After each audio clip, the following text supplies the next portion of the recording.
siang Ibu, selamat siang teman-teman. Saya akan memperkenalkan nama lengkap saya Benedikta Rambo Pedalailu, NIM 141200004, Prodi Pendidikan Biologi, semester 2, Universitas Katolik Widya Mandara Kupang.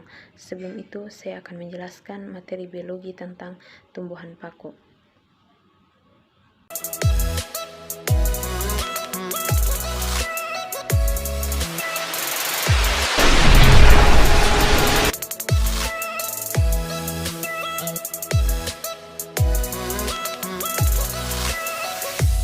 Jadi baik, saya akan menjelaskan tentang materi tumbuhan paku. Tumbuhan paku merupakan kelompok tumbuhan yang memiliki sistem pembuluh sejati, tidak pernah menghasilkan biji untuk berkembang biak, dan dapat hidup meskipun hanya tunas, dan tumbuhan ini juga disebut istilah pakis. Tunas merupakan bagian tumbuhan yang baru tumbuh dari kecambah atau kuncup yang berada di atas permukaan tanah atau media. Sedangkan pakis, tumbuhan yang berkembang biak dengan spora, biji atau tunas, atau anakan yang muncul dari pangkal pohonnya. Yang berikut adalah ciri-ciri tumbuhan paku. Yang pertama, kelompok plantae yang tubuhnya sudah berbentuk kormus atau sudah memiliki bagian akar, batang, dan daun sejati. Yang kedua, susunan daunnya seperti bulu atau menyirip dan dapat bereproduksi dengan spora.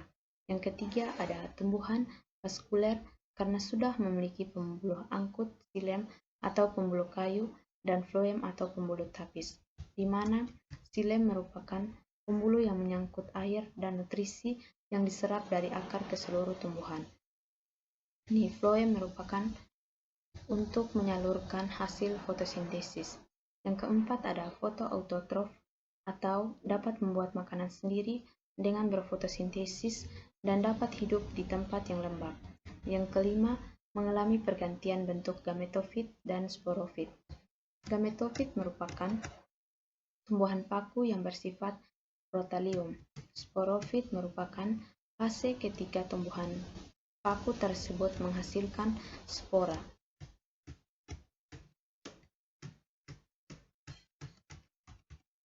Berikut ada klasifikasi tumbuhan paku berdasarkan struktur tumbuhan.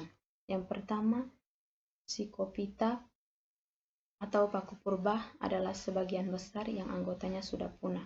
Yang kedua, Equisotophyta atau paku ekor kuda yang hidup pada habitat lembab di daerah subtropis. Yang ketiga, Lycophyta atau paku kawat yang berdaun kecil dan tersusun spiral. Yang keempat, Pterophyta atau paku sejati yang hidup di daerah subtropis atau tropis.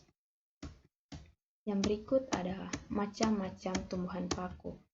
Yang pertama, homospora atau isospora adalah menghasilkan spora dengan ukuran sama, tidak dapat dibedakan antara spora jantan dan spora betina.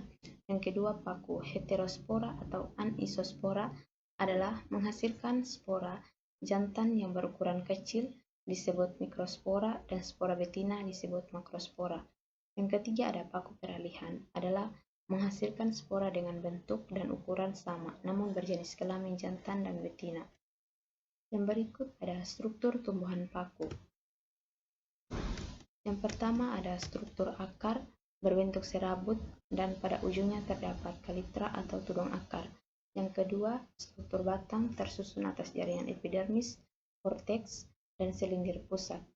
Yang ketiga ada struktur daun tersusun atas jaringan epidermis, mesofil, dan juga pembuluh angkut. Yang terakhir ada manfaat tumbuhan paku. Yang pertama, sebagai tanaman hias, contohnya Adiantum luneantum, Alsophylla glauca, dan Adiantum parleyensen. Yang kedua, sebagai sayuran, contohnya Marcellea renata. Yang ketiga, sebagai pupuk hijau, contohnya Salvinia natans dan Ajolla pinnata. Yang keempat, sebagai obat-obatan, contohnya Diropteris felix mas dan Lycopodium clavatum. Yang terakhir, sebagai bahan bangunan, contohnya Alsophylla glauca. Sekian dari presentasi saya. Terima kasih.